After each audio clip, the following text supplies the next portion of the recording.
예, 여기까지만 보시죠. 지금 영상에서 세포 하나가 어, 쭉 성장해가지고 척추를 만들고 뇌를 만들고 심장이 만들어져서 심장 세포 하나하나가 푸득푸득 뛰는 것까지 보셨습니다. 우리가 보통 영화를 보거나 또는 인문학적인 사고로 접근한다면은 뭐 아름답다 또는 뭐 감동스럽다 이런 얘기를 하겠지만 우리는 그것이 중요한 게 아니고 어떻게 저렇게 됐지? 세포 하나가 어떻게 저렇게 됐지? 그 하나하나의 과정이 너무나 신비롭거든요. 뭐 그냥 신비롭다고 말할 수가 없는, 그렇게 표현할 수가 없이 대단해요. 정말 대단해요. 그래서 이제 그거 하나하나를 살펴보려고 합니다.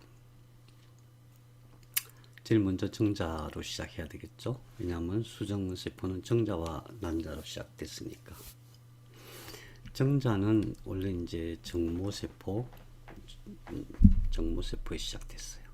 이 세포는 그냥 일반적인 세포예요. 정자 형태를 갖춘 세포 이전의 일반적인 세포예요. 이 세포를 누가 만들죠? 남자분들 다 이거 만들고 있어요. 지금까지 영상에 나타난 그 모습이 다른 모습이 아니고 내가 태어난 과정을 설명한 거예요. 내 얘기예요. 내 얘기.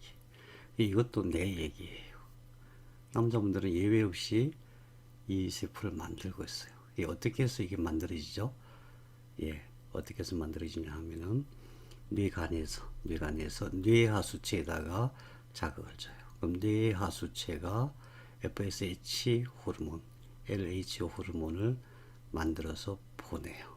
그러면은 정소에서 고환에서 이 세포를 만들어요. 이 세포가 만들어지면은 세포가 이렇게 변해요. 어떻게 변하는지 한번 보세요. 첫 번째, 꼬리가 하나 생겨요. 꼬리가. 놀랍죠? 어떻게 이게 그렇게 될까? 그 다음에 또 한 가지 변화는 이게 보면 이제 점점 이게 미토콘드리아는 거고 이게 세포핵이에요. 세포핵 끝에 뭐가 하나 생겨요. 첨치라고 해요. 첨치. 폭탄 같은 걸 하나 장착하는 거예요. 이 첨치는 이제 화학 물질이니까 난자의 막을 뚫고 들어갈 화학 물질을 먼저 탁 만들어요. 그리고 나서 놀라운 것은 몸체를 줄여요. 자기 형질, 몸세포 안에 있는 것들을 다 줄이고 뿐만 아니라 미토콘드리아를 바깥으로 싹 다 내보내가지고 꼬리에 다 감아요. 이렇게 감아요. 미토콘드리아는 무슨 역할을 하죠? ATP라는 에너지를 만들어요. 미토콘드리아가.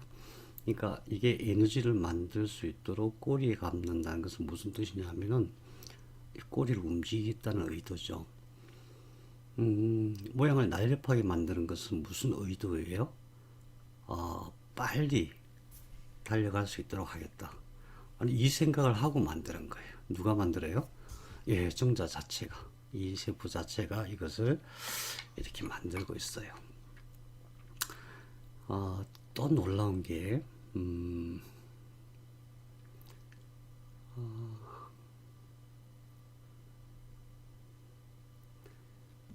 이게 한 번에 1억 개 내지 3억 개를 만들거든요.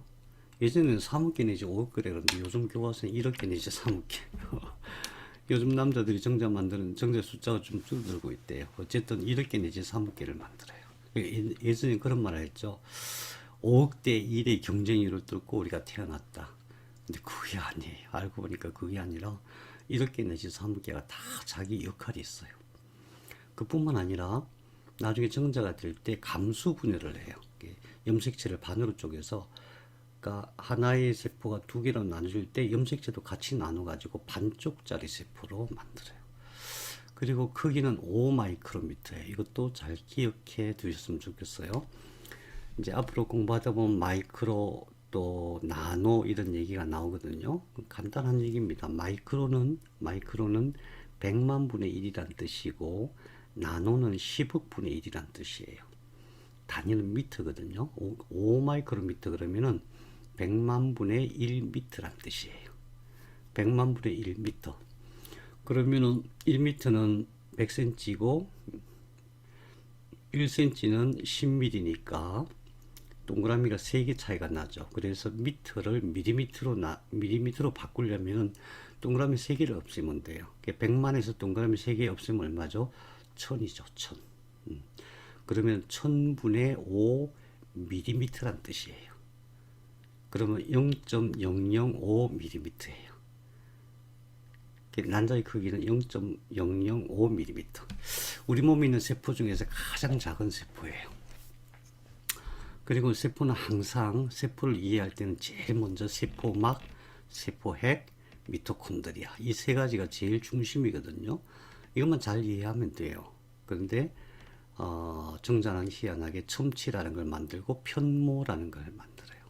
첨치는 이거거든요. 이 앞에 이렇게 화학 물질을 탑재해 가지고 난자 세포막을 뚫고 들어갈 수 있도록 스스로 만든 거예요. 그 다음에 꼬리를 만들어요. 왜 꼬리를 만들까요? 정자가 여행해야 될 길이 어마어마하게 멀어요. 정자는 0.005mm잖아요. 어마어마하게 작은 것이 굉장히 긴 거리를 여행해야 돼요. 어떤 의미입니까? FSH 호르몬을 가지고 뇌에서 정자를 만들라고 명령했을 뿐인데 정자가 만들어지고 나서 이렇게 변해요. 누가 시켰을까? 누가 시켰을까? 어떻게 이렇게 변하게 되는 것일까? 네, 우선 그럼 난자는 어떤 형태냐면 난자도 마찬가지로 FSH 호르몬, LH 호르몬, 그 다음에 난소에서 에스트로겐, 프로제스테론 이런 게 나와서 환경을 만들죠. 그렇게 해서 난자는 이 난소 속에서 성숙이 돼요. 정자는 계속 세포가 만들어지는 형태고 난자는 난소 안에서 약 평생 400개 내지 450개만 성숙이 돼요. 이게 원래 이게 난원 세포가 존재하는 거예요. 성숙이 되는데 잘 보세요. 처음에 조그만 세포가 원시 난포에서 이렇게 커 나가요. 커 나가죠. 성숙된 난포가 돼요.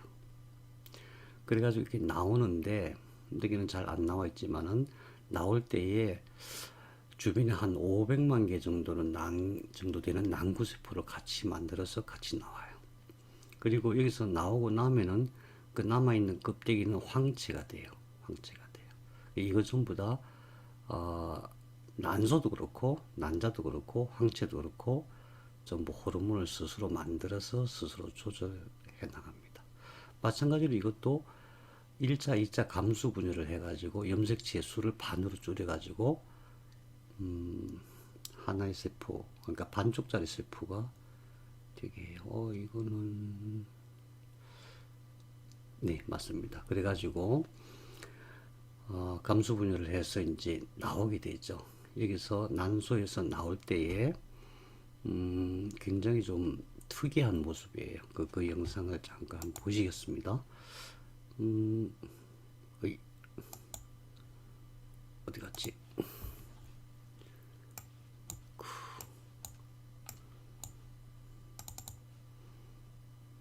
네.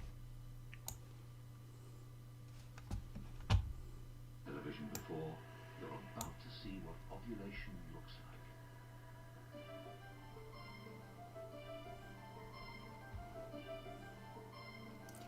We're inside one of the fallopian tubes. 예, 나팔관이 난소를 이렇게 흔들어줘요. 나팔관 끝이 난소 껍질을 이렇게 해서 흔들어줍니다. 이게 난소고요. 상처가 나죠. 상처를 내고 나와요. 이게 어떤 전용 통로가 있는 게 아니고, 네, 이렇게 나옵니다. 이게 나팔관 끝에서 이렇게 자꾸 흔들어줘요.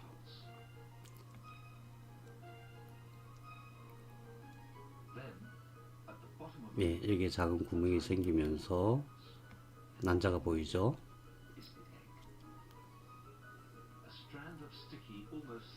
그런데 난자가 나올 때, 예, 이 엄청나게 많은 세포들이 같이 나와요.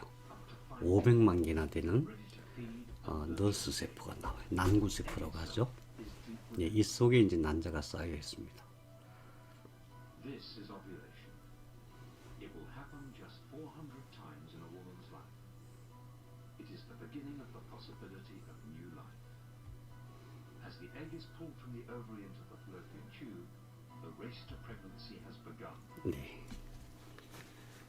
Inside the folds of the fallopian tube, the egg 난자. and its sticky entourage are squeezed along. But time is already running out. The egg has perhaps just 24 hours to be fertilized. After that, it'll die. And to be fertilized, it needs to meet a vital ingredient. 예, 정자를 만나지 못하면은 네, 소멸이 되죠. 그래서 우리가 꼭 기억해 둬야 될 것은 뭐냐면 여기서 난자가 나올 때에 500만 개의 난구 세포를 미리 만들어서 나와요. 그 전부 영양을 담당하는 세포예요. 정자도 마찬가지로 자기 몸을 날렵하게 만들고 앞에 첨체를 달고 또 꼬리를 달고 미토콘드리아를 감아가지고 추진력을 얻듯이 난자도 어떤 목적성이 있는 거예요. 500만 개나 되는 세포를 미리 만들어서 갖고 나온다는 어떤 목적성이 있는 거예요. 예, 이것이 어떤 특정한 이 지역에 도달해 가지고 영양을 공급받을 때까지는 내가 스스로 영양을 공급해야 된다는 목적성을 가지고 나온 거예요. 그러면은 우리가 여기서 뭘 할 수가 있어요? 정자든 난자든 지능이 정말 뛰어나구나. 아니 세포 하나가 무슨 지능이 있대? 이렇게 생각하기 쉽거든요. 근데 공부하면 할수록 세포의 지능이 얼마나 대단한지 그런 걸 느낄 수가 있습니다. 세포 하나하나가 지능이 있다. 근데 아까 정자의 그 크기는 5 마이크로미터였죠. 5 마이크로 0.005mm. 근데 난자의 크기는 200 마이크로미터입니다. 200 마이크로미터니까 100만 분의 200이죠. 밀리미터로 바꾸려면은 동그라미 3개를 떼야 되니까 1000분의 200. 0.2mm입니다. 0.2mm. 세포 속에서 제일 큰 세포예요. 우리 몸에 있는 세포 중에서 제일 큰 세포예요. 그 다음에 난자는 투명대라는 게 있어요. 투명대. 그러니까 이제 투명하게 보인다고 해서 투명대인데 난자의 세포 막 외에 바깥에 투명대라고 하는 아주 견고한 막을 별도로 가지고 태어나요. 그러니까 아무나 침입 못하게 한다는 얘기죠. 그 다음에 아까 봤던 너스 세포, 그러니까 난구 세포 500만 개를 가지고 태어난다. 물론 세포막과 세포핵과 미토콘드리아는 필수적인 것인데 특이한 게 뭐냐면은 정자세포는 미토콘드리아 숫자가 한 100여 개 정도밖에 안 돼요. 미토콘드리아가 제일 중요한 게 에너지를 만드는 거잖아요. 그 난자는 난자 하나 안에 미토콘드리아가 20만 개가 있어요. 20만 개. 무슨 뜻일까요? 난자 안에서 이루어지는 모든 일을 필요한 모든 에너지를 자기 스스로 만들겠다는 뜻이잖아요. 그죠? 미토콘드리아가 에너지를 만들고 미토콘드리아가 세포의 구성체를 만들거든요. 핵에서 DNA는 원본 정보고 그 원본 정보를 카피해 가지고 어떤 원재료를 가지고 RNA가 생명물질을 만드는데 거기에 필요한 RNA가 생명물질을 만드는데 필요한 것은 원재료가 필요하고 에너지가 필요하죠. 전기가 필요할 거 아니에요. 그 원재료와 에너지를 누가 만드냐면 전부 다 예외 없이 미토콘드리아가 만들어요. 그 세포 안에 미토콘드리아 20만 개를 가지고 태어난다는 얘기는 어떤 특정한 시점이 되기까지 살아남을 수 있는 시점이 되기까지 내가 내 식구들을 다 책임지겠다. 대단한 완벽한 준비를 해갖고 태어나요. 이게 부성과 모성의 차이이기도 한 것 같아요. 그래서 이제 여기서 염색체를 봐야 되는데 핵 속에는 DNA가 있죠. DNA. 핵 속에 세포 속에는 핵이 제일 중심이고 핵 속에는 DNA가 있어요. 이 DNA가 23쌍이 있습니다. 1번에서 22번, 23번 쌍 23쌍이 있는데 나머지는 똑같아요.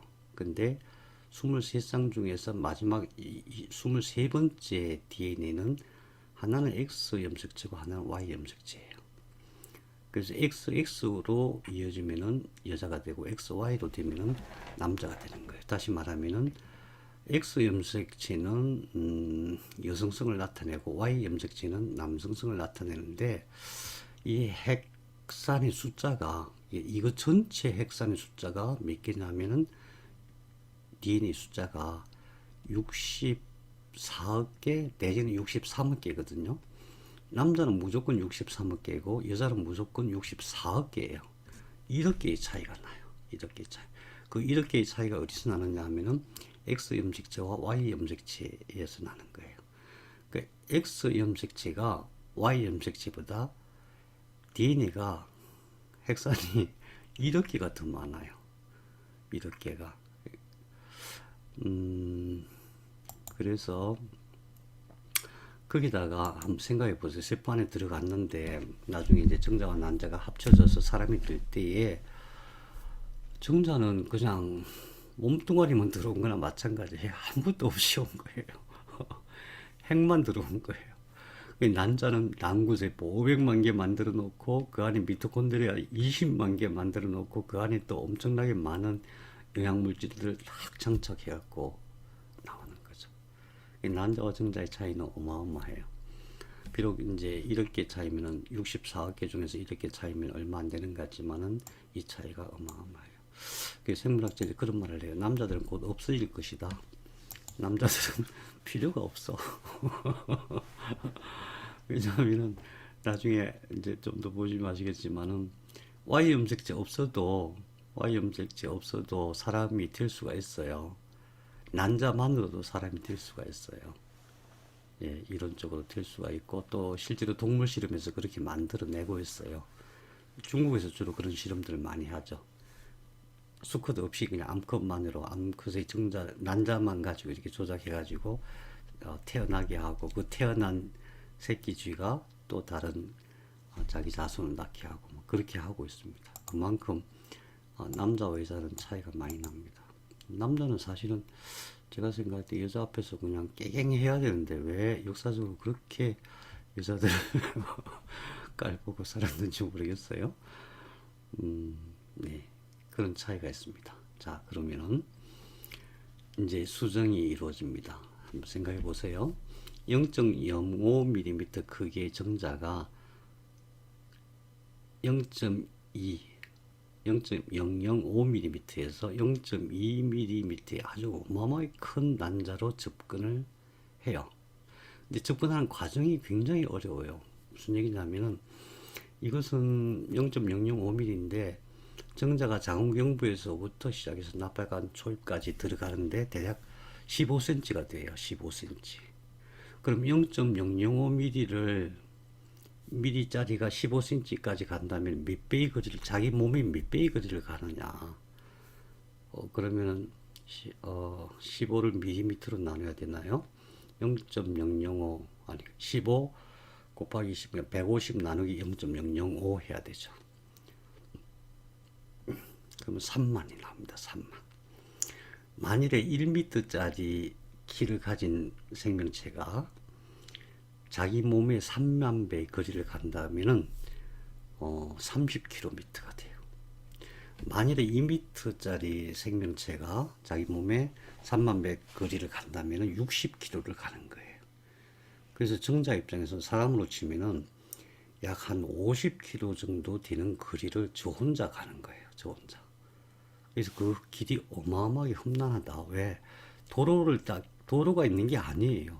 진짜 자궁경부에서부터 수정되는 그 지역까지 가려면 엄청난 계곡도 많고 엄청난 호수도 많고 그 뭐 엄청난 면역세포들도 있고 그래요. 그냥 갈 수가 없어요. 근데 그 중에서 이제 그러니까 정자가 원래 뭐 1억 개 내지 3억 개, 뭐 전에 5억 개 그랬잖아요. 3억 개라고 가정해봐요. 3억 개 중에서 난자에 도달하는 것은 최소 200개가 돼야 돼요. 200개. 200개가 안 되면 이걸 뚫고 들어가질 못해요. 이거 하나가 뚫고 들어가는 게 아니에요. 200개가 같이 막 뚫어야만 이 벽이 뚫려요. 최소 200개는 여기를 도착해야만 수정이 되는 거거든요. 그래서 이제 가미가제 이론이라고 해가지고 영국의 1988년도에 영국의 이제 로빈 베이커, 막 벨리스 이런 분들이 연구한 논문에 의하면은 희한하다. 정자가 똑같은 정자가 아니더라. 모양이 다 다르더라.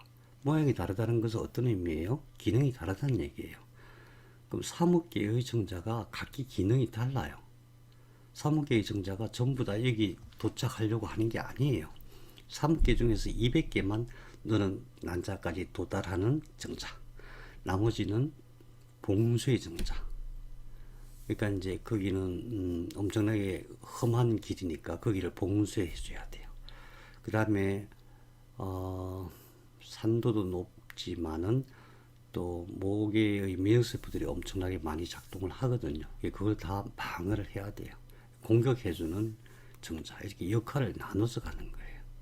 그래서 사목계가 처음부터 자기 역할을 나눠서 들어간다.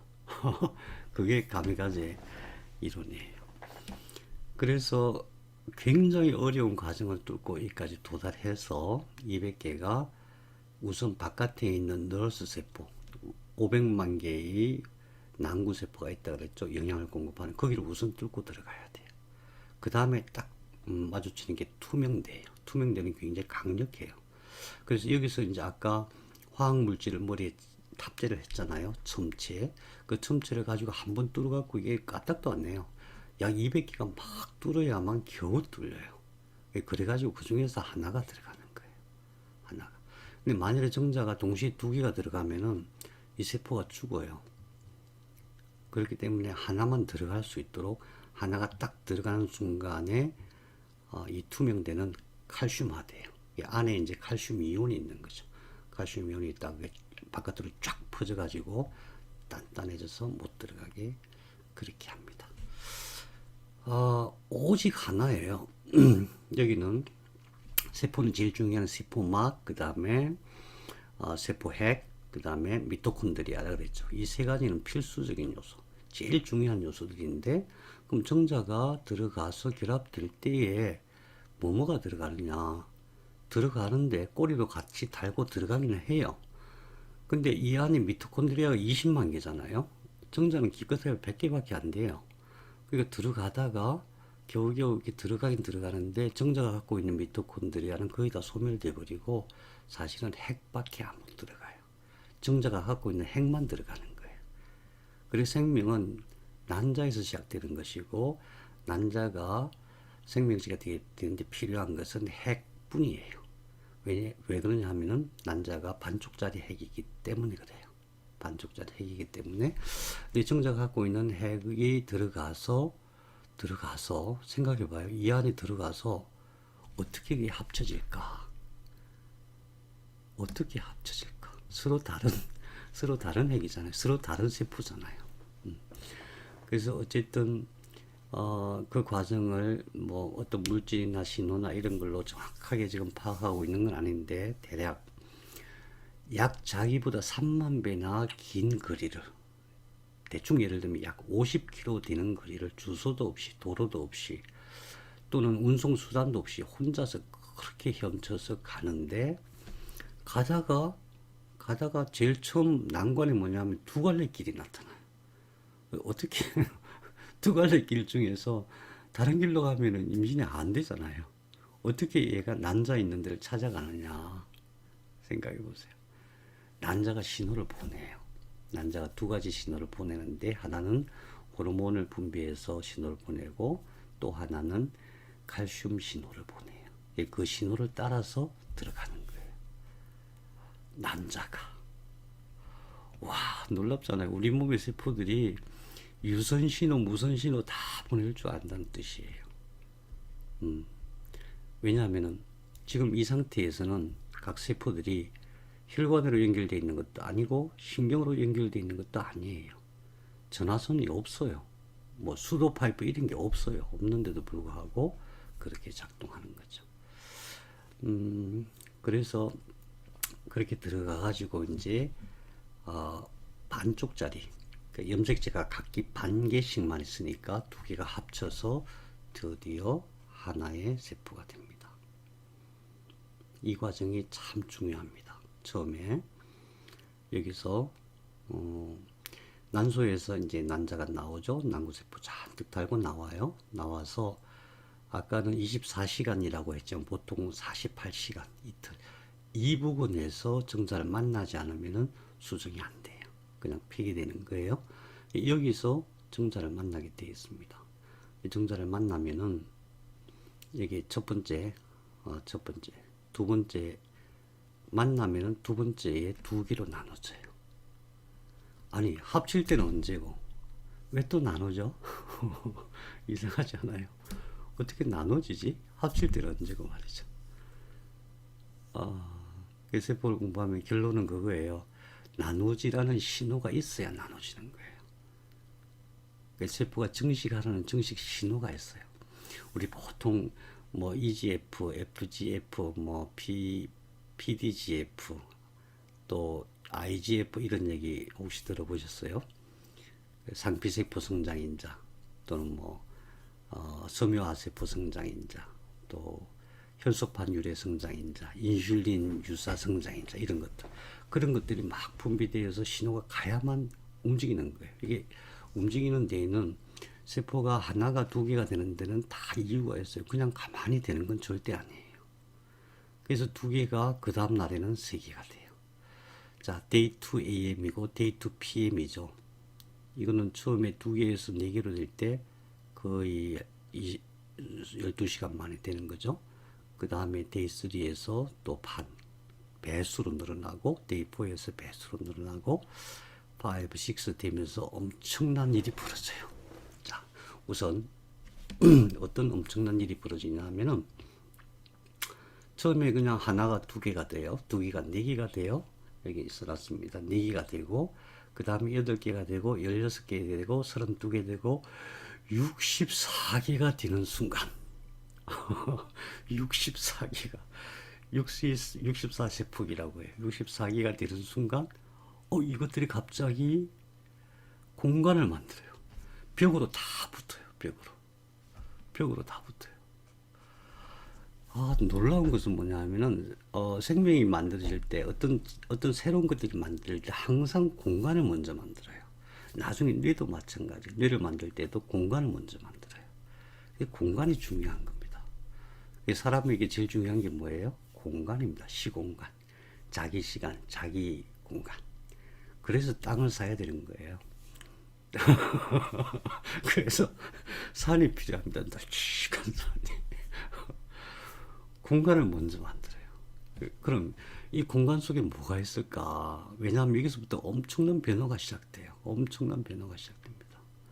공간을 만든 다음에 이 벽에 붙은 세포, 그러니까 벽에 이렇게 붙잖아요. 벽에 세포들이 다 붙고 이 공간이 만들어지고 그러면서도 계속해서 정식이 될 거 아니에요. 계속 64개가 128개가 되고 그 다음날 256개가 되고 두 배로 정식되니까 엄청 정식되는데 이쪽으로만 모아서 정식이 돼요. 그러면서 이게 나중에 이제 투명대를 벗고 이렇게 나와요. 이때쯤 되면은 자궁벽에 도착하는 거예요. 그래서 보통 6일 내지 7일쯤 되면은 자궁벽에 도착하는 데에 자궁벽에 딱 도착할 때쯤 되면은 정말로 신비하게도 벽을 만드는데 이게 세포의 성질이 확 바뀌어요. 의도가 있어요. 지금 어떤 상태냐면은 일주일 동안 먹을 양식을 난자가 다 준비했어요. 여기서 세포가 성장하는데 필요한 모든 물질, 에너지를 다 준비했어요. 일주일쯤 되니까 거의 다 소진됐어요. 이대로 있으면은 다 굶어 죽어요. 다 굶어 죽어요. 그런데 그때쯤 되니까 바로 벽을 딱 만들어갖고 이것들이 변화를 해요. 어떻게 변화하냐면은 자궁벽 속으로 침투할 수 있는 세포로 변신을 해요. 자궁벽 속으로 침투할 수 있게 변신한다는 것은 그냥 우리 변하자 이렇게 되는 게 아니에요. 어떤 물질을 만들어야 돼요. 그 물질을 누가 만들어요? DNA 원본 정보를 가지고 RNA가 그걸 전사해서 미토콘드리아가 만든 ATP와 원재료를 가지고 만들어요. 그 물질 이름이 HCG예요. HCG. 성선 자극 호르몬. 그래서 그 HCG가 만들어지면서 어떻게 되냐면 이 세포들이 싹 변해요. 이 세포들이 변하고 그 다음에 공간이 있고 세포는 여기서 계속 성장해 나가요. 이게 왜 변하냐? 왜 변하냐 하면은 지금 여기만 있다가는 세포벽 속에 자궁벽 속에만 있다가는 다 굶어 죽을 판이에요. 그래서 어떻게 해야 되냐면 얘네들이 뚫고 들어가야 돼요. 엄마 자궁벽 속으로 뚫고 들어가야 돼요. 엄마 나왔어. 문 열어. 문 안 열어줘요. 왜? 엄마가 몰라 이때. 작성하는 순간 엄마가 몰라. 엄마의 무의식은 알고 있어요. 여기서 이제 HCG를 만들면서 탁 침투하려고 하면은 그러면 놀랍게도 이게 침투할 수 있게 여건이 형성이 돼요. 자궁벽이 이제 에스트로겐과 프로제스테론이 발현되면서 이게 두꺼워지고 이게 침투해서 들어올 수 있도록 만들어요. 엄마는 모르는데, 다시 말하면 의식은 모르는데 무의식이 작동해요. 그 무의식이 작동하는 것이 그냥 무단히 작동하는 게 아니에요. 얘가 HCG 만들어갖고 혈관을 통해서 뇌로 샥 보내갖고 뇌가 내서 지시를 하는 거예요. 그러니까 원인이 없는 결과는 하나도 없어요. 어떤 무엇인가가 작동돼야만 뭐가 되는 거예요. 우리 몸은 그렇게 작동해요. 그냥 가만히 되는 게 아니고. 그런데 중요한 것은 얘네들이 그런 의식이 있다는 거예요. 여기 있으면 다 굶어 죽어. 자, 이제 엄마한테 들어가야 돼. 엄마 자궁벽 속으로 들어가야 돼. 그러면서 이 세포들이 확 변해요. 제일 첫 번째 세포의 변화예요. 세포가 변화하는 것을 분화라고 해요. 우리 몸은 전부 다 이 세포들이 분화된 거예요. 어떤 세포는 코가 되고 어떤 세포는 장기가 되고 어떤 세포는 피부가 되고 뇌가 되고 다 분화된 거예요. 분화가 되도록 이렇게 또 뭔가가 지시를 해야 돼요. 솔직히 여기서 증식할 때도 모든 증식 과정에서 그런 물질들이 다 작동해요. 여기서 팔세포기 때 윈트 나오죠. 셀포, 또 노달 이런 것들이 나와요. SH, 소닉, 해치호그 이런 이런 이름을 그렇게 붙여서 그렇지 그 전부 다 100% 세포가 스스로 자기 DNA에 있는 정보를 해석해 갖고 RNA가 미토콘드리아가 만든 ATP와 미토콘드리아가 만든 아미노산을 결합해 갖고 만든 거예요. 자기가 만들어서 그렇게 딱 신호를 줘야만 뭐가 일어나는 거예요. 그런 식으로 작동하죠. 여기 이렇게 뭉치는 것을 내세포기라고, 이거를 이제 보기 좋게 그림으로 만든 게 이거예요. 지금 여기 착상을 하려고 자궁벽 속으로 들어가려고 하는 그 순간에 바깥에 있는 빨간 세포들 있죠? 이것들이 이제 벽으로 붙는데 이 세포 이름이 영양막 세포예요. 아직까지는 제가 영어로 외우라고 말씀을 안 드릴게요. 근데 영어 좋아하시는 분들은 트로포블레스트 영양막 세포예요. 지금은 이렇게 있지만 얘네들이 무슨 일을 하냐면은 자궁벽 속으로 뚫고 들어갈 수 있도록 하는 거예요. 뚫고 들어갈 때에 혼자 들어가는 게 아니에요. 혼자 들어갈 수가 없어요. 지금 이 상태가 0.2mm 그 상태예요. 영양이 많지가 않기 때문에 세포가 커지지는 못해요. 그냥 세포의 그 크기 안에서 자꾸 이렇게 갈라지는 거거든요. 그래서 영양막 이 크기는 0.2mm 밖에 안 되는데 그럼에도 불구하고 이제 여기서 세포가 변화를 해요. 아까 말씀드렸죠. 분화, differentiation, 분화가 굉장히 중요해요. 결국 암세포는 분화가 안 돼서 암이 되는 거예요. 암세포는 사실은 이거하고 똑같은 거예요. 똑같은 능력을 갖고 있어요. 똑같은 방식으로 작동을 해요. 그게 제대로 그냥 쭉쭉쭉 분화가 되면은 아무 문제가 없는데 어느 순간에 분화가 안 되고 여기서 계속 성장해 나가는 게 암세포예요. 그래서 암세포가 윈트, 셀포, 노달, 소닉 해지하고 BMP 이런 것들을 계속 뭐 알파 피토 프로틴 계속 끊임없이 성장하는 그런 신호를 스스로 만들어내는 거예요. 스스로 혼자 만들어내서 다 되는 건 아닌데 상호작용이 있어야 되겠죠. 어쨌든 여기서 들어갈 때 어떻게 들어가냐 하면은 이 세포들이 엄청난 일을 해요. 이 세포들이 이 착상 과정을 한 번 더 보시겠습니다.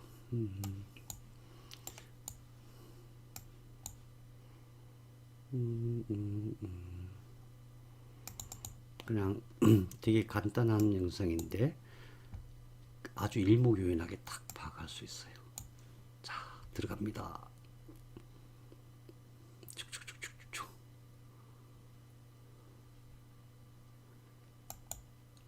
이 보세요. 원래 이거였잖아요, 얘기가. 그런데 어떻게 변하냐면은 자기 세포막을 다 없애요. 자기 세포막을 없으니까 다핵세포가 되죠. 다핵세포. 이거 굉장히 강력한 세포가 되는 거예요. 한 세포 안에 핵이 여러 개가 뭉쳐 있는 거나 마찬가지. 그렇게 해서 뚫고 들어가서 이제 이 안에 있는 식구들 다 먹여 살리는 역할을 하는 거예요. 이거는 지금 정상적인 수정의 단계지만 암세포도 이와 똑같은 방식으로 침투를 해요. 그냥 어느 부분에 생겼다가 이것이 똑같은 방식으로 자기가 AGCG 만들고 PEG10이라는 또 단백질을 만들고 침투에 들어가요. 침투에 들어가서 뭘 하냐? 이게 이제 모세혈관이에요. 모세혈관. 자궁벽 속에 모세혈관이 있을 거 아니에요. 그 다음에 이거는 자궁샘이에요. 이걸 터뜨려요. 이걸 터뜨려 가지고 여기서 영양분을 흡수를 해요. 그때부터 이제 증식이 시작돼요. 물론 지금까지는 어땠냐면 지금까지는 아껴서 겨우겨우 살아남은 거예요. 여기 들어와서는 이제 내식량 다 떨어졌으니까 엄마의 자궁벽 속에 있는 것을 우선 이렇게. 그러니까 사실 이것을 흡수한다고 해도 충분하진 않겠죠. 이제 조금 이따 나중에 태반을 만들어서 엄청나게 많은 양의 에너지를 공급받아요. 그때부터 급격하게 성장을 해요. 그때까지 가는 과정인 거예요. 그래서 이렇게 해서 영양막 세포가 침투에 들어가 가지고 여기서 어떤 일이 벌어지냐 하면 이 그림이거든요. 영양막 세포가 엄마 자궁벽에 있는 우드린 그랜드라고 뭐 하면은 자궁샘이에요. 우드린 베슬 이거는 모세혈관. 여기서 이걸 터뜨려 가지고 여기서부터 이렇게 내가 뭐 펌프로 끌어당기거나 가서 팔로 뭘 집어오거나 그러지는 못하는데 이렇게 공간을 만들면 확산이 돼서 들어오거든요. 영양분이 확산이 돼서 들어오요. 이게 바로 아까 얘기한 영양막 세포인데 지금 2단계 되면은 트로포블레스트가 사이토트로포블레스트가 돼요. 조금 있으면 이 안에는 싱지쇼 트로포블레스트가 돼요. 융합 영양막 세포가 돼요. 나중에 이것이 뭐가 되냐면 태반이 돼요. 그러니까 혼자 되는 게 아니라 아까 말씀드린 HCG 만들고 PEG10 만들고 그 다음에 자기 스스로 혈관을 만들어요. 자기 스스로 혈관을 만들어 갖고 엄마의 혈관하고 이렇게 탁 가까이 붙여서 그때는 혈관으로 나중에 태반에서 영양을 공급받아요. 누가 한 거예요? 얘네들이 다 한 거예요. 세포 하나에 있던 애들이 얘네들이 다 해요. 그래서 여기서 어떤 일이 벌어지냐 하면 일단 침투하는 능력이 있어요. 그 다음에 확산이긴 하지만 이걸 흡수해요. 그 다음에 여기서 나오는 영양물질을 이때도 뭐 0.2mm에서 이제 조금 더 커진 상태거든요. 0.2mm 밖에 안 되는 상태에서 자궁벽에 있는 영양분을 그대로 흡수하면 다 죽어요. 독성이 많거든요. 우리 몸에 있는 혈액 속에는 이런 배아들이 살기에는 독성이 엄청 많아요. 그래서 이걸 정화해요. 독성이 있는 것을 정화해요. 우선 급하니까 나중에 이제 신장, 초기 신장, 원시 신장을 만들기 전까지는 이런 식으로 살아남아요. 그 다음에 더 놀라운 것은 이것을 또 저장을 해요. 저장을 해가지고 공급을 해서 두층 배합판이 딱 형성되도록 만들어져요. 자, 아까 첫 번째 분화가 이 바깥에 있는 벽, 영양막 세포가 분화한 거죠. 영양막 세포가 트로포블레스트가 되고 싱치수 트로포블레스트가 되고 이렇게 변화했듯이 여기서 이제 에너지가 막 들어오면은 갑자기 이 상태였잖아요. 원래 이 상태 에너지가 확 들어오면 갑자기 이거를 이제 내세포 괴라고 하는데 이것이 갑자기 두 줄로 쫙 써요. 두 판으로. 이건 이제 평면이니까. 두 판으로 가운데 큰 공 안에 두 개의 판으로 쫙 정렬을 해요. 놀라운 변화죠. 누가 시켰냐? 이게 중요한 거예요. 우리가 세포를 이해하려면 이게 도대체 누가 뭘 어떻게 했길래 이런 현상이 벌어지는가? 그걸 알아야 우리 몸에서 일어나는 생명 현상을 다 알 수가 있어요. 그래서 그것이 근원 지식이에요. 어쨌든 두 개의 판으로 쫙 정렬을 하는데 그 두 개의 판을 두층 배합판이라고 해요. 이때까지가 배아야, 배아. 두층 배합판. 여기까지예요. 바일레밀러 엠브리오닉 디스크. 두층 배합판인데 쫙 정렬을 해갖고 놀라운 것은 이 위에 있는 세포들이 확 분화를 해요. 원주상 세포가 돼요. 원주처럼 길쭉하고 기둥 같은 그런 세포로 변해요.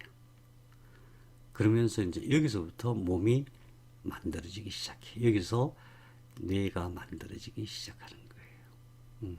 그래서 이제 한 공간에서 두층 배합판이 딱 형성되기 때문에 아래 위로 공간이 생기잖아요.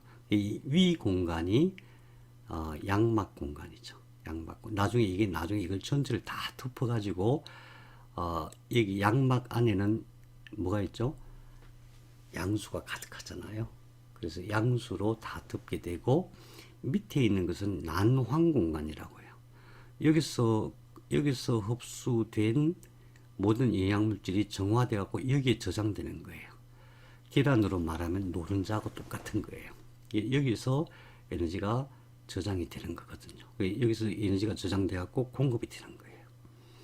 근데 나중에 이것은 어떻게 변하냐 하면은 이건 나중에 여기서 이제 몸이 만들어질 때 이렇게 밀려 들어가고 소화기가 돼요. 이 소화기 세포는 원래 처음부터 에너지를 필사적으로 공급받아서 그것을 정화하고 공급하는 역할을 해요. 아직도 우리 소장이나 대장에서 에너지 흡수하는 그 방식을 100% 완벽하게 이해하지를 못하고 있어요. 그만큼 아주 미세한 그런 작용들이 일어나고 있어요. 그래서 우리가 기억해야 될 것은 두층 배합판, 그 다음에 양막 공간, 난황 공간. 여기서부터 이제 몸이 만들어지기 시작해요. 이때에 영양을 공급했던 것은 융합 영양막 세포, 이런 방식으로 하다가 본격적으로 몸이 만들어지게 돼요. 자, 그러면은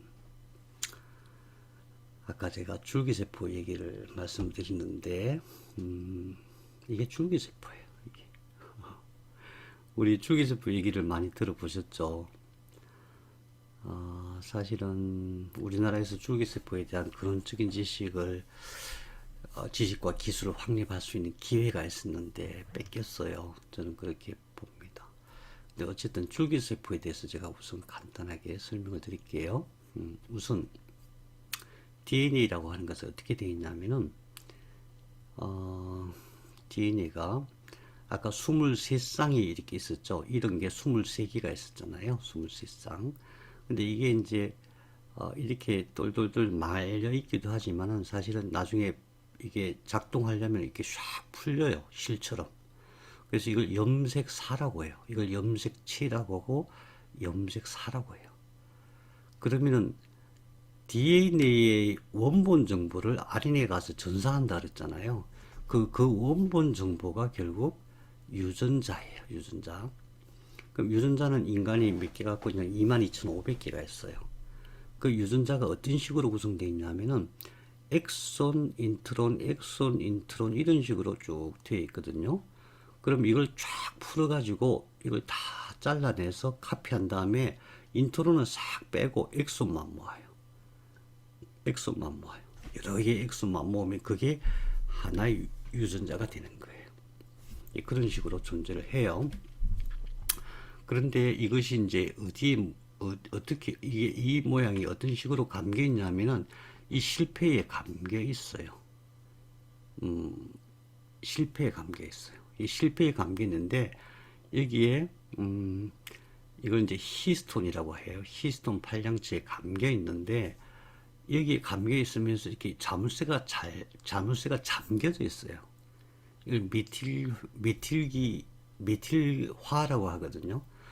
자물쇠가 잠겨 있으면 이게 발현이 안 되고 자물쇠가 풀리면 이 유전자가 발현이 되는 거예요. 그러니까 이제 여러 군데 흩어져 있으니까 그걸 다 모아가지고 어떤 생명 물질을 만드는 거예요. 지금까지 우리가 봤던 모든 작용은 여기서 만들어진 어떤 생명 물질이 작동을 했을 때 그런 현상이 일어나는 거거든요. 그런 기능이 발현되는 거거든요. 그 생명 물질을 만들 때 이게 풀려야 만들 수가 있어요. 이게 풀려야. 그런데 줄기세포는 뭐냐? 줄기세포는 뭐냐 하면은 이게 거의 다 풀려 있는 상태예요. 이게 거의 다 풀려 있어서 세포가 할 수 있는 모든 일을 다 할 수 있는 그 세포가 줄기세포예요. 세포가 할 수 있는 모든 일을 다 할 수 있는 세포가 줄기세포다. 세포가 할 수 있는 모든 일을 다 한다는 것은 어떤 의미냐면은 DNA를 감고 있는 이 메틸기가 다 풀어져 가지고 여기 있는 모든 자료, 모든 원본 자료를 다 활용할 수 있다. 이런 거예요. 그 우리 현재 살고 있는 우리의 몸은 어떤 식으로 작동하냐면은 여기에 있는 모든 DNA 유전자 중에서 1.5%만 쓰는 거예요. 1.5%만. 나머지는 쓰면 안 돼요. 이 나머지는 뭐냐 하면 나머지는 사람이 만들어질 때 필요한 그런 정보예요. 그런 걸 다 쓰고 나서 나중에 자물쇠로 탁탁탁 다 잠가야 돼요. 자물쇠를 안 잠그면은 내가 어른인데 엄마 뱃속에 있는 배아의 유전자가 발현이 돼요. 그러면 난리 나는 거예요. 그러면 왜? 배아는 아까도 봤지만은 독립된 생명체거든요. 독립된. 지 혼자 살려 그래. 우리 몸은 그렇지가 않아요. 우리 몸은 혼자 살 수가 없게 돼 있어요. 예를 들어서 세포가 죽는 거는 이제 세 가지가 있는데 에이포프토시스, 그 다음에 아노이키스, 네크로시스 그래요. 그 중에서 아노이키스라고 하는 것은 뭐냐 하면은 세포가 내가 만일에 간 세포라 그래요. 간에 있다가 다른 데로 다른 장기로 옮겨가잖아요. 그럼 세포가 죽어버려요. 내가 위장세포인데 위에서 다른 데로 이탈하면 죽어버려요. 그만큼 완성된 몸은 자기 위치를 잘 지키게 돼 있고 서로 세포 간에 협력하게 돼 있고 남의 영역을 침투 못하게 돼 있어요. 그런데 지금 아까 봤던 이 세포들, 이 수정세포들이 분화하는 것을 보면은 그런 게 없거든요. 뭐 위치 상관없어요. 옆에 누가 있든지 없든 상관없어요. 무조건 내가 살아야 돼. 그것이 뭐냐? 그 정보가 여기에 다 담겨 있어요. 1.5%를 제외한 여기 다 담겨 있어요. 여기 한 50% 정도, 정확하게는 한 47% 정도 돼요. 그러니까 우리 몸에서 생명이 나라는 몸이 완성되기 전까지는 여기 있는 유전자들이 다 발현이 되고 발현이 된다는 얘기는 아까 말씀드린 대로 세포가 분화되는 거죠. 분화, 디퍼런시에이션. 원래 수정세포였던 것이 영양막 세포가 되기도 하고 또는 이층 배합판이 되기도 하고 나중에 삼배합이 되기도 하고 그 다음에 나중엔 태반이 되기도 하고 그게 이제 말려 들어가서 나중에는 간이 되고 위장이 되고 소장이 되고 이렇게 되는 거거든요.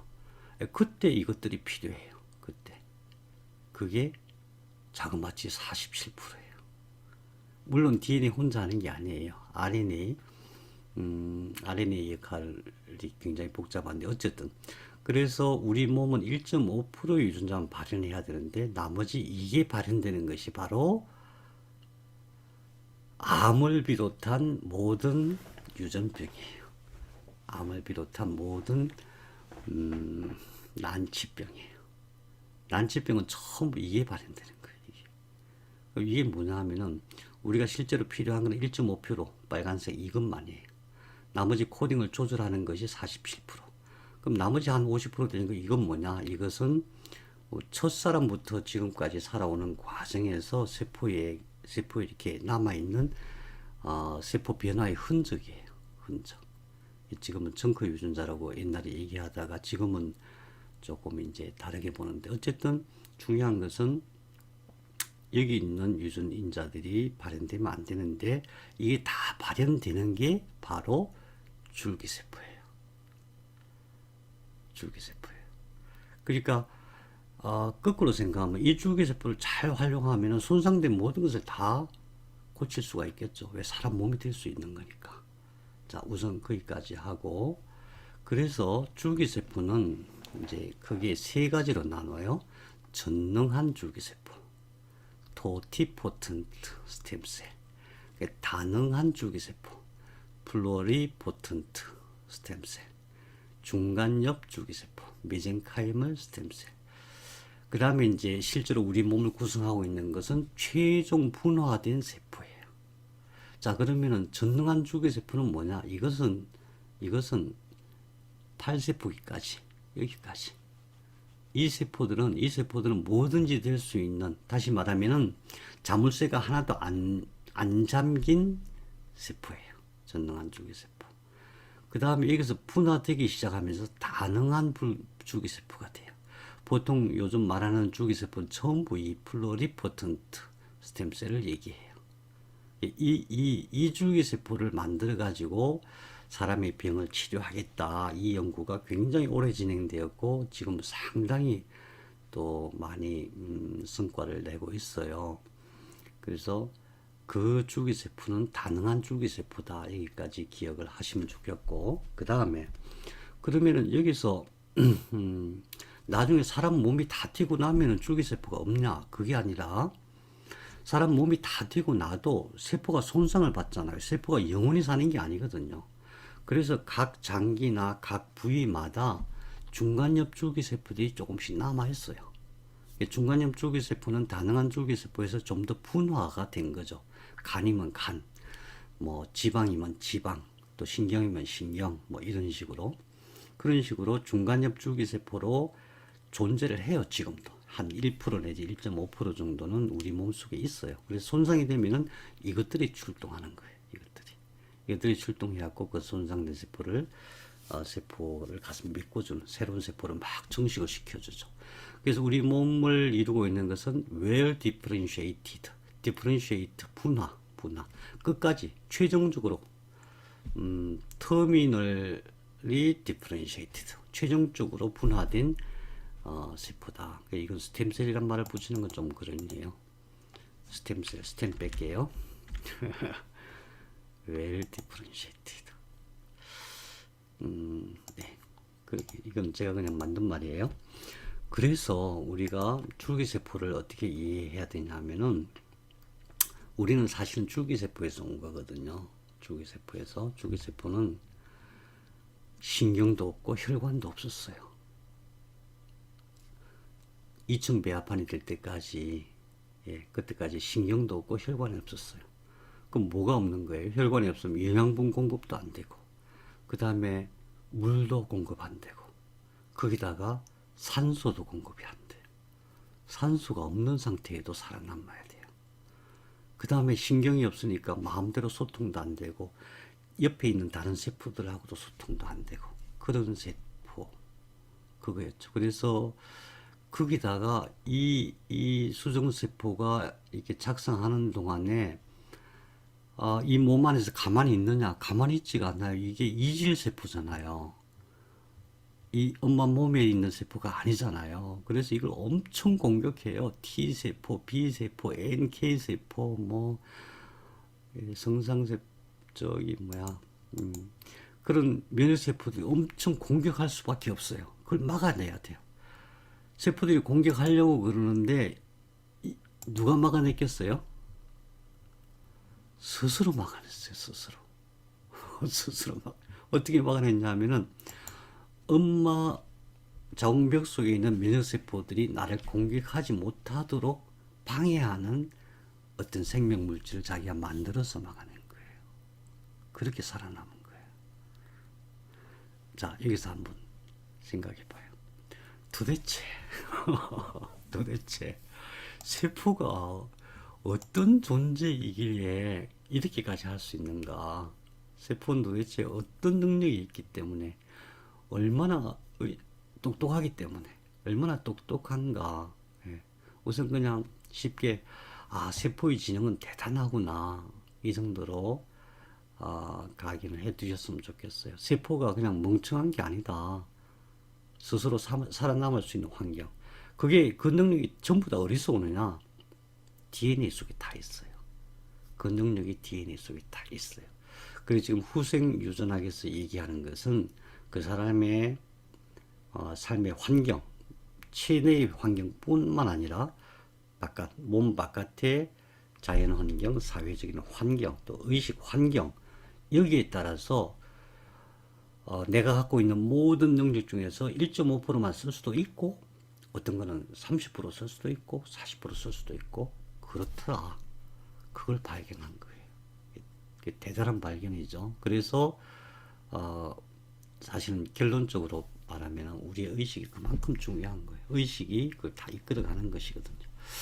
이제 그런 과정들을 나중에 천천히 공부하겠습니다. 자, 그러면은 마지막으로 제가 질문하겠습니다.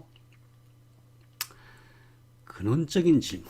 그런 질문을 여러분께서 답을 다 잘 해주시면은 오늘 대성공하신 것입니다. 누가 시켰습니까? 도대체 누가 시켰습니까? 그럼 제가 좀 더 구체적으로 여쭤볼게요. 정모세포를 생산하라고 누가 시켰습니까? 정자를 생산하라고 누가 시켰습니까? 나눈 세포에서 성숙돼서 난자가 되라고 누가 시켰습니까?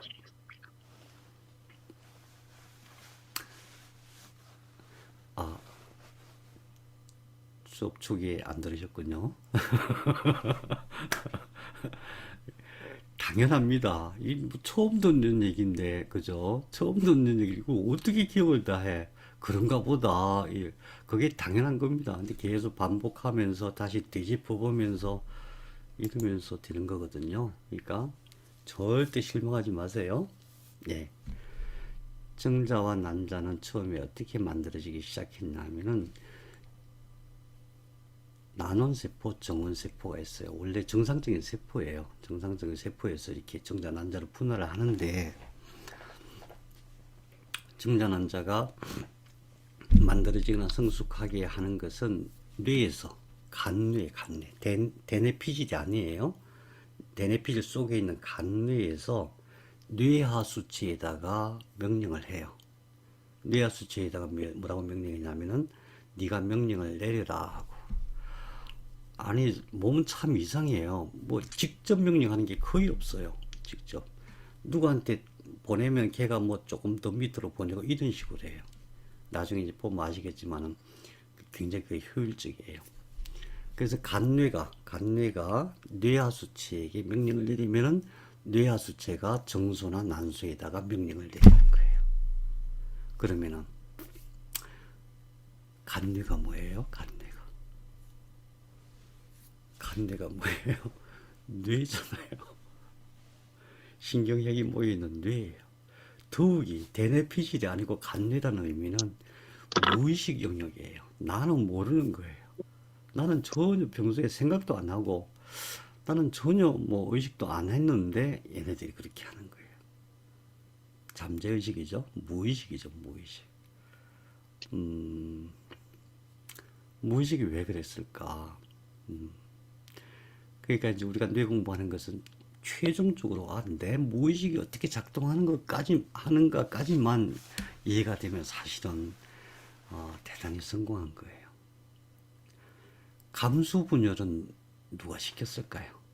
왜 하필이면은 아니 세포가 누가 반쪽짜리가 되고 싶어 해요? 그죠? 누가 반쪽짜리가 온전한 세포가 되고 싶어 하지.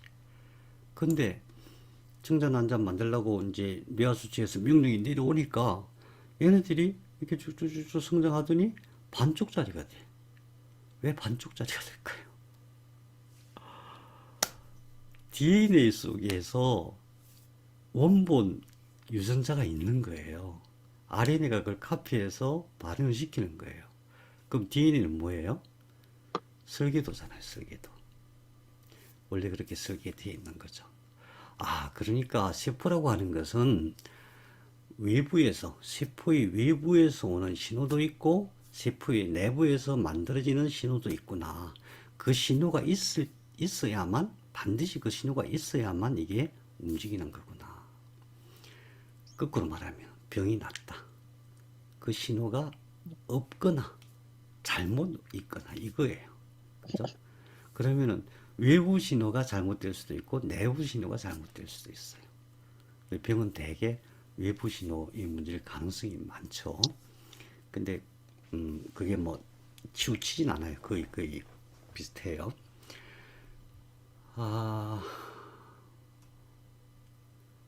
200개의 정자가 협동 작업을 해요. 진짜 그럴까? 3억 개나 되는 세포가 출동해가지고 나머지는 다 죽잖아요. 나머지는 다 죽잖아요. 봉쇄, 전투, 막 역할 나눠가지고 맨 끝에 200개만 가요. 그 험난한 길을 200개가 갔는데 서로 난자와 결합하려고 하지 않았을까? 뭐 이런 생각도 할 수 있죠. 예. 그게 이제 하나됨의 어떤 핵심적인 정신이라고 저는 생각이 돼요. 이게 원래 하나의 세포였거든요. 뭐 우리 몸은 전부 다 하나의 세포였었어요. 하나이기 때문에 너와 나가 다르다 이렇게 생각하는 게 없어요. 그냥 3억 개가 출발해서 하나가 성공하면 우리 대성공. 나는 지금 죽지만 전부 다 박수 치면서 죽는 거죠. 세포는 굉장히 그래서 똑똑하다. 의식이 대단하다. 그 다음에 나눠지는 것도 마찬가지야. 나눠질 때 나눠지라고 신호를 자기가 만들기도 하고 바깥에서 들어오기도 하고 그래요. 거기 영양막 세포로 침투할 때도 보면은 그 목적의식 뚜렷하지 않으면 미리미리 준비할 수가 없는 거잖아요. 거기다가 자기 자신을 희생해서 다핵세포가 되어지고 그리고 흡수 저장하고 하는 걸 보면은 엄마 자궁벽 속에 엄마 문 열어 나 들어갈 거야. 근데 엄마는 모르고 있어요. 그럼 어떻게 해야 돼? 얘네들이 엄마가 알아차리게 약을 만들어요. HCG 만들어요. 몇 가지 호르몬을 만들어요. 그래서 위에서 알아차리게 하고 또 프로제스테론 난소에서 프로제스테론 만들어 가지고 네, 탈락막이 생기지 않게. 그러니까 자궁벽에 탁 붙었는데 프로제스테론 안 만들어지면 이게 탈락되잖아요. 생리할 때 이게 탈락돼서 나오는 거잖아요. 석 달 동안 얘네들이 시한을 줘요. 얘네들이 영양마 세포들도 그렇고 난소에다가 신호를 보내요. 난소에다가 자, 석 달 동안은 계속 만들어. 그래서 생리가 없어지는 거예요. 예. 석 달 동안 에스트로겐 계속 만들어. 나 지금 부족해. 왜냐하면 석 달 후에는 태반 만들어 갖고 태반 만들면은 프로제스테론, 에스트로겐 엄청 나오거든요. 그때는 이게 필요가 없어요. 그러면 이제 그때 난소 보고 너 쉬어 이렇게 되는 거죠. 그런 신호를 어떻게 보내느냐? 자기가 다 DNA 정보를 가지고 RNA가 전사해서 그 약을 만들어서 생명물질 만들어서 혈액 속으로 보내가지고 온몸에 쫙 보내서 그게 난소에 전달되는 거예요. 네. 그만큼 네, 음, 네. 그 두층 배합판이 되는 과정도 이제 두층 배합판이 안 되면 사실은 생명으로 진행될 수가 없거든요. 그런 과정도 보면은 아니 어떻게 한쪽에 탁 모여 있다가 에너지가 쫙 들어오니까 두층으로 쫙 이거는 사실은 어마어마한 사건이죠. 두층이 쫙 돼가지고 밑에 딱 받쳐주고 밑에서는 위에 도와줄 준비를 쫙 하는 거예요. 위에서 몸이 되어질 때 필요한 거 다 공급해 줄게. 이런 거죠. 그리고 위에서는 이제 쫙 정렬해가지고 그때 설계를 그래요. 설계도가 나와요, 실제로. 그래갖고 점을 먼저 탁 찍어갖고 여기는 입, 여기는 항문, 여기는 뇌가 되고 여기는 체질이 되고 막 이렇게 쫙 설계가 먼저 돼요. 그래서 우리가 저는 이런 걸 공부할 때마다 그렇게 우리가 몸을 정말로 이해를 못하고 있었다. 몸을 너무너무 무시했다. 몸은 정말 대단하다. 그래서 몸이 어떻게 작동하는 원리를 알면은 우리는 몸이 스스로 치료할 수 있는 원리를 터득할 수가 있다. 분명히 가능한 일이다. 이런 말씀을 드리고 싶었습니다. 누가 시켰느냐? 사실은 다 뇌와 척수가 시키는 겁니다. 그래서 뇌와 척수를 모르고 건강을 논한다는 것은 그건 말이 안 되는 거예요. 오늘 두층 배합판까지 했습니다. 다음 시간부터는 두층 배합판이 3배엽이 되면서 신경관을 형성하고 그게 체질을 형성해 가면서 척수와 뇌로 분화되는 과정을 공부하겠습니다. 질문 있으면 하십시오. 오늘 중간에 이 녹화를 중간에 해가지고 앞에 조금 잘렸습니다. 그래도 어쨌든 녹화된 영상은 단톡방에 올려두도록 하겠습니다. 질문 없으시면은 한 말씀 하시죠. 그냥 저 혼자 떠드니까 이상해요.